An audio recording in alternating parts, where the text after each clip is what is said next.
ಎಲ್ರಿಗೂ ನಮಸ್ಕಾರ. Welcome back to mixed meal with Mahalakshmi YouTube channel. Vangibath ಅಂದರೆ ಯಾರಿಗೆ ತಾನೇ ಇಷ್ಟ ಆಗಲ್ಲ. ಅದು ಈ ಥರ ಮನೆಯಲ್ಲೇ ಪೌಡ್ರು ಮಾಡಿಕೊಂಡು ರುಚಿ ರುಚಿಯಾಗಿ ವಾಂಗಿಬಾತ್ ಮಾಡ್ತಾಯಿದ್ರೆ ಟೇಸ್ಟ್ ಮಾತ್ರ ಅದ್ಭುತವಾಗಿರುತ್ತೆ. ನೀವು ವಾಂಗಿಬಾತ್ ಪ್ಯಾಕೆಟ್ ತೊಗೊಳ್ಳೋದೇ ಮರ್ತ್ಬಿಡ್ತೀರಾ, ಅಷ್ಟು ಚೆನ್ನಾಗಿ ಮನೆಯಲ್ಲೇ ಆಗುತ್ತೆ. ಹಾಗಾದರೆ ರೆಸಿಪಿ ಸ್ಟಾರ್ಟ್ ಮಾಡೋಣ. ಗ್ಯಾಸ್ ಆನ್ ಮಾಡಿ ಕಡಾಯಿ ಇಟ್ಟು ನಾನಿಲ್ಲಿ ಒಂದು ಅರ್ಧ ಟೇಬಲ್ ಸ್ಪೂನ್ ಆಗೋಷ್ಟು ಆಯಿಲ್ ಹಾಕ್ಕೊತಾ ಇದ್ದೀನಿ. ಆಯಿಲ್ ಬೇಡ ಅಂದರೆ ಫುಲ್ ಡ್ರೈ ರೋಸ್ಟಾಗೆ ಮಾಡ್ಕೊಬೋದು. ಒಂದು ಹಾಫ್ ಟೇಬಲ್ ಸ್ಪೂನ್ ಆಗೋಷ್ಟು ಮೆಂತ್ಯ, 1.5 ಟೇಬಲ್ ಸ್ಪೂನ್ ಆಗೋಷ್ಟು ಕಡಲೆಬೇಳೆ, 1.5 ಟೇಬಲ್ ಸ್ಪೂನ್ ಆಗೋಷ್ಟು ಉದ್ದಿನಬೇಳೆ ಹಾಕ್ಕೊತಾ ಇದ್ದೀನಿ. ನೀವು ಹೆಚ್ಚು ಕಮ್ಮಿ ಮಾಡ್ಕೊಬೋದು. ಇದೆಲ್ಲ ಆದಮೇಲೆ ನಾನಿಲ್ಲಿ 2 ಇಂಚಷ್ಟು ಚಕ್ಕೆ ಹಾಕ್ಕೊತಾ ಇದ್ದೀನಿ. ವಾಂಗಿಬಾತ್ಗೆ ಚಕ್ಕೆ ಪ್ರಮಾಣ ಸ್ವಲ್ಪ ಜಾಸ್ತಿ ಇರಬೇಕು, ಹಾಗಾಗಿ ನಾನಿಲ್ಲಿ 2 ಇಂಚಷ್ಟು ಚಕ್ಕೆ, ಒಂದು 4 ಲವಂಗ, 4ರಿಂದ 5 ಏಲಕ್ಕಿ, ಒಂದು ಅರ್ಧ ಟೇಬಲ್ ಸ್ಪೂನ್ ಆಗೋಷ್ಟು ಕಾಳುಮೆಣಸು. ಇದಿಷ್ಟೂ ನಾವು ಫ್ರೈ ಮಾಡಬೇಕಾದ್ರೆ ಲೋ ಫ್ಲೇಮಲ್ಲೇ ಫ್ರೈ ಮಾಡಬೇಕು. ಎಲ್ಲ ಐಟಮ್ನು ಲೋ ಫ್ಲೇಮಲ್ಲೇ ಫ್ರೈ ಮಾಡಬೇಕು, ಯಾಕಂದರೆ ಬೇಗ ಕಪ್ಪಾಗ್ಬಿಡುತ್ತೆ. ಸೊ ಹಾಗಾಗಿ ಲೋ ಫ್ಲೇಮಲ್ಲೇ ಘಮ ಬರೋ ತನಕ ಫ್ರೈ ಮಾಡ್ಕೊಳ್ಳೋಣ. ಇದೊಂದು ಅರ್ಧ ಫ್ರೈ ಆಗಿದೆ ಅಂದಾಗ ಒಂದು ಇಡಿ ಆಗೋಷ್ಟು ಕರಿಬೇವಿನ ಸೊಪ್ಪು, ಒಂದು 10ರಿಂದ 12 ಬ್ಯಾಡಗೆ ಮೆಣಸಿನ್ಕಾಯಿ ಹಾಕಿ ಚೆನ್ನಾಗೆ ಫ್ರೈ ಮಾಡೋಣ. ಕರಿಬೇವಿನ ಸೊಪ್ಪು ಸ್ವಲ್ಪ ಕ್ರಿಸ್ಪಿ ಆಗಬೇಕು, ಅಲ್ಲಿಗಂಟ ಚೆನ್ನಾಗೆ ಫ್ರೈ ಮಾಡೋಣ. ನೋಡ್ತಾ ಇದ್ದೀರಲ್ಲ, ಲೋ ಫ್ಲೇಮಲ್ಲೇ, ಟೈಮ್ ಸ್ವಲ್ಪ ಕನ್ಸ್ಯೂಮ್ ಆಗುತ್ತೆ ಅಷ್ಟೇ, ಬಟ್ ಲೋ ಫ್ಲೇಮಲ್ಲೇ ಎಲ್ಲ ಫ್ರೈ ಮಾಡಿ. 1 ಟೇಬಲ್ ಸ್ಪೂನ್ ಆಗೋಷ್ಟು ಜೀರಿಗೆ, ಒಂದು 3 ಟೇಬಲ್ ಸ್ಪೂನ್ ಆಗೋಷ್ಟು ಧನಿಯಾ ಕಾಳನ್ನ ಹಾಕ್ಕೊತಾ ಇದ್ದೀನಿ. ಧನಿಯಾ ಲೈಟಾಗೆ ಬಿಸಿ ಆಗಬೇಕಷ್ಟೇ, ಜಾಸ್ತಿ ಫ್ರೈ ಮಾಡಬೇಡಿ. ಅದಕ್ಕೆ ನಾನು ಒಂದಾದಮೇಲೆ ನಾನು ಯಾವ್ಯಾವ ಇಂಗ್ರೀಡಿಯೆಂಟ್ಸ್ ಹಾಕಿ ತೋರಿಸ್ತಾ ಇದ್ದೀನೋ ಅದಾದಮೇಲೆ ಅದನ್ನೇ ಹಾಕಿ ಫ್ರೈ ಮಾಡಿ. ನೀವು ಫಸ್ಟೇ ಧನಿಯಾ ಹಾಕಿದ್ರೆ ಬೇಗ ಸೀದೋಗ್ಬಿಡುತ್ತೆ. ಹಾಗಾಗಿ ಇದನ್ನು ನೀಟಾಗಿ ಫ್ರೈ ಮಾಡಾದಮೇಲೆ ಘಮ ಬರ್ತಾ ಇರುತ್ತೆ, ಘಮ ಘಮ ಅಂತ. ಆಮೇಲೆ ನೀವು ನೋಡ್ತಾ ಇದ್ದೀರಲ್ಲ, ನಾನಿಲ್ಲಿ ಒಂದು ಅರ್ಧ ಕಪ್ ಆಗೋಷ್ಟು ತೆಂಗಿನಕಾಯಿ ಅಂದರೆ ಕೊಬ್ಬರಿ ಹಾಕ್ಕೊತಾ ಇದ್ದೀನಿ. ಒಣ ಕೊಬ್ಬರಿನ ಹಾಕ್ಕೊಂಡು 1 ಟೇಬಲ್ ಸ್ಪೂನ್ ಆಗೋಷ್ಟು ಗಸಗಸೆ. ನೀವು ಲಾಸ್ಟಲ್ಲೇ ಹಾಕ್ಕೊಬೇಕು ಗಸಗಸೆ, ಯಾಕಂದರೆ ಗಸಗಸೆ ಬೇಗ ಸೀದೋಗ್ಬಿಡುತ್ತೆ. ಹಾಗಾಗಿ ಇದು ಹಾಕಿ ಜಸ್ಟ್ ಒಂದು 5-6 ಸೆಕೆಂಡ್ಸ್ನ ಫ್ರೈ ಮಾಡಿ. ಗಸಗಸೆ ಬೆಚ್ಚಗಾದರೆ, ಬಿಸಿಗಾದರೆ ಸಾಕು, ಫ್ಲೇಮ್ನ ಆಫ್ ಮಾಡಿಬಿಡಿ. ಕೊಬ್ಬರಿ ಗಸಗಸೆ ಎಲ್ಲ ಜಾಸ್ತಿ ಉರಿಯೋ ಅವಶ್ಯಕತೆ ಇಲ್ಲ. ಲಾಸ್ಟಲ್ಲಿ ಫ್ಲೇಮ್ ಆಫ್ ಮಾಡಾದಮೇಲೆ ಸ್ವಲ್ಪ ಹಿಂಗೆ ಹಾಕ್ಕೊತಾ ಇದ್ದೀನಿ. ಇಷ್ಟ ಇದ್ದರೆ ಹಾಕ್ಕೊಬೋದು, ಇಲ್ಲಾಂದರೆ ಸ್ಕಿಪ್ ಮಾಡ್ಬೋದು. 1/4 ಟೇಬಲ್ ಸ್ಪೂನ್ ಅರಿಶಿನ ಹಾಕಿ ಚೆನ್ನಾಗಿ ಫ್ರೈ ಮಾಡಿ. ಅದೇ ಬಿಸಿ ಸಾಕಾಗುತ್ತೆ, ಆ ಬಿಸಿಲೇ ಚೆನ್ನಾಗಿ ಫ್ರೈ ಮಾಡಿ ತಣ್ಣಗಾಗೋಕ್ಕೆ ಬಿಡೋಣ. ತಣ್ಣಗಾದ್ಮೇಲೆ ಮಿಕ್ಸಿ ಮಾಡಿಕೊಂಡ್ರೆ ಆಯಿತು. ಯಮ್ಮಿ ಆಗಿರೋಂಥ ವಾಂಗಿಬಾತ್ ಪೌಡ್ರು ಮನೆಯಲ್ಲೇ ರೆಡಿ ಆಗುತ್ತೆ. ಇದನ್ನು ನೀವು ಅಲ್ಲಿದಲ್ಲೇ ಮಾಡಿಕೊಂಡು ತಿಂದರೆ ತುಂಬ ಟೇಸ್ಟಾಗಿರುತ್ತೆ. ಸ್ಟೋರು ಮಾಡ್ಕೊಬೋದು, ಮಾಡೋ ಹಾಗಿಲ್ಲ ಅಂತೇನಿಲ್ಲ.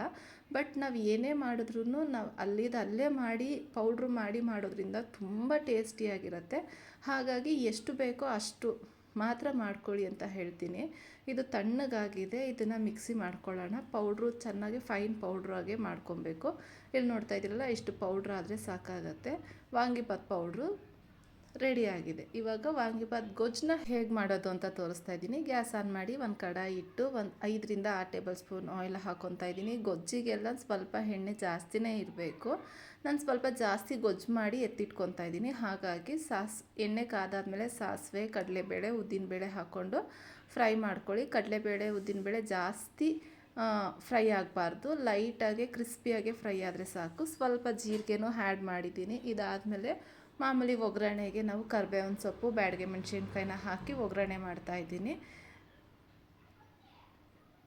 ಹಸಿಮೆಣ್ಸಿನ್ಕಾಯಿ ಬೇಕು ಅಂದ್ರೂ ಹಾಕ್ಕೊಳ್ಳಿ, ಖಾರಕ್ಕೆ ವಾಂಗಿಬಾತ್ ಚೆನ್ನಾಗಿರಬೇಕು ಖಾರವಾಗಿ ಅಂದರೆ ಹಸಿಮೆಣ್ಸಿನ್ಕಾಯಿನೂ ಹಾಕ್ಕೊಬೋದು.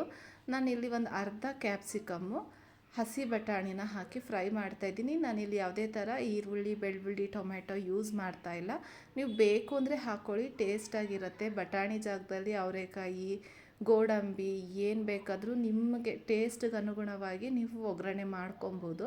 ನಾನಿಲ್ಲಿ ಬರೀ ಕ್ಯಾಪ್ಸಿಕಮ್ಮು, ಹಸಿ ಬಟಾಣಿ ಮತ್ತು ಮೈಸೂರು ಬದನೆಕಾಯಿ ಅಂದರೆ ಬಿಳಿ ಬದನೆಕಾಯಿ ಏನಿದೆ ಅದನ್ನು ಈ ಥರ ಕಟ್ ಮಾಡಿ ಸೇರಿಸ್ತಾ ಇದ್ದೀನಿ. ಬದನೆಕಾಯಿ ಫುಲ್ಲು ಎಣ್ಣೆಲೇ ಫ್ರೈ ಆಗಬೇಕು, ಯಾವುದೇ ಥರ ನೀರು ಹಾಕಬೇಡಿ. ಬದನೆಕಾಯಿ ಫ್ರೈ ಆಗೋಂಟ ಒಂದು 5 ಮಿನಿಟ್ಸ್ ಬಿಟ್ಟು ಫ್ರೈ ಮಾಡ್ಕೊತಾನೆ ಇರಬೇಕು. ಇದು ಬದನೆಕಾಯಿ ಫುಲ್ಲು ಫ್ರೈ ಆದಮೇಲೆ ಒಂದು 70-60% ಫ್ರೈ ಆದಮೇಲೆ ನಾನು ಸ್ವಲ್ಪ ಬೆಲ್ಲ ಹಾಕ್ಕೊತಾ ಇದ್ದೀನಿ. ಬೆಲ್ಲ ನಿಮಗೆ ಟೇಸ್ಟ್ ಬೇಕಿದ್ರೆ ಹಾಕ್ಕೊಳ್ಳಿ, ಬೇಡ ಅಂದರೆ ಬೇಡ. ನೀವು ಮದುವೆ ಮನೆ ಸ್ಟೈಲಿಯಲ್ಲಿ ಬೇಕು ನಮಗೆ ವಾಂಗಿಬಾತು ಅಂದರೆ ಖಂಡಿತವಾಗ್ಲೂ ಒಂದ್ಸಲಿ ಬೆಲ್ಲ ಹಾಕ್ಕೊಳ್ಳಿ. ಹುಣಸೆಹಣ್ಣು ಹುಳಿ ನೋಡಿ, ಹುಳಿಗೆ ಹುಳಿ ಹಾಕ್ಕೊಂಡು ರುಚಿಗೆ ತಕ್ಕಷ್ಟು ಉಪ್ಪು ಹಾಕಿ ಕುದಿಯೋಕ್ಕೆ ಬಿಡೋಣ. ಒಬ್ಬೊಬ್ಬರು ಹುಳಿ ಜಾಸ್ತಿ ತಿಂತಾರೆ, ಒಬ್ಬರು ಹುಳಿ ಕಮ್ಮಿ ತಿಂತಾರೆ. ನಿಮ್ಮ ಅನುಗುಣವಾಗಿ ನೀವು ಯಾವ ಟೇಸ್ಟ್ ನಿಮ್ಗೆ ಯಾವ್ದು ಇಷ್ಟನೋ ಆ ಥರ ಹೆಚ್ಚು ಕಮ್ಮಿ ಮಾಡ್ಕೊಬೋದು. ಇದು ಕುದಿಯೋ ಹಂತದಲ್ಲಿ ನಾವು ಏನು ಪೌಡ್ರ್ ಮಾಡಿಟ್ಟಿದ್ದೀವಿ ವಾಂಗಿಬಾತ್ ಪೌಡ್ರನ್ನ ಅದನ್ನು ಹಾಕ್ಕೊಂಡು ಮಿಕ್ಸ್ ಮಾಡ್ಕೋಬೇಕು. ಜಾಸ್ತಿ ನೋಡಿ ಆ ನೀರಿನ ಅಂಶ ಎಲ್ಲ ಪೌಡ್ರು ಅಬ್ಸರ್ವ್ ಮಾಡ್ಕೊಂಬಿಡುತ್ತೆ ಬೇಗ. ಸೊ ನಾನು ಸ್ವಲ್ಪ ಎಣ್ಣೆ ಕಮ್ಮಿ ಆಯಿತು, ಪರವಾಗಿಲ್ಲ, ನೀವು ಸ್ವಲ್ಪ ಎಣ್ಣೆ ಜಾಸ್ತಿ ಹಾಕ್ಕೊಂಡೇ ಮಾಡ್ಕೊಳ್ಳಿ. ನಾನು ಸ್ವಲ್ಪ ಎತ್ತಿಟ್ಕೊಂಡು ಇವಾಗ ರೈಸ್ ಮಾಡಿಟ್ಟಿರೋಂತಹ ರೈಸ್ನ ಹಾಕಿ ಕಲಿಸ್ತಾ ಇದ್ದೀನಿ.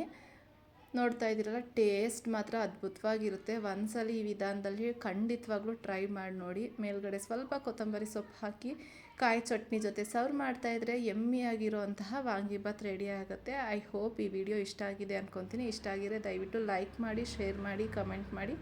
ಸಬ್ಸ್ಕ್ರೈಬ್ ಆಗಿಲ್ಲ ಅಂದರೆ ಪ್ಲೀಸ್ ನನ್ನ ಚಾನಲ್ನ ಸಬ್ಸ್ಕ್ರೈಬ್ ಮಾಡಿಕೊಂಡು ಹೊಸಬ್ರಿಗೆ ಸಪೋರ್ಟ್ ಮಾಡಿ ಅಂತ ಕೇಳ್ತಾ ಇದ್ದೀನಿ.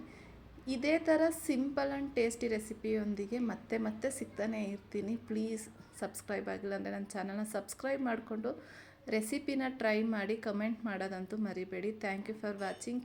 Keep supporting. ಬಾಯ್.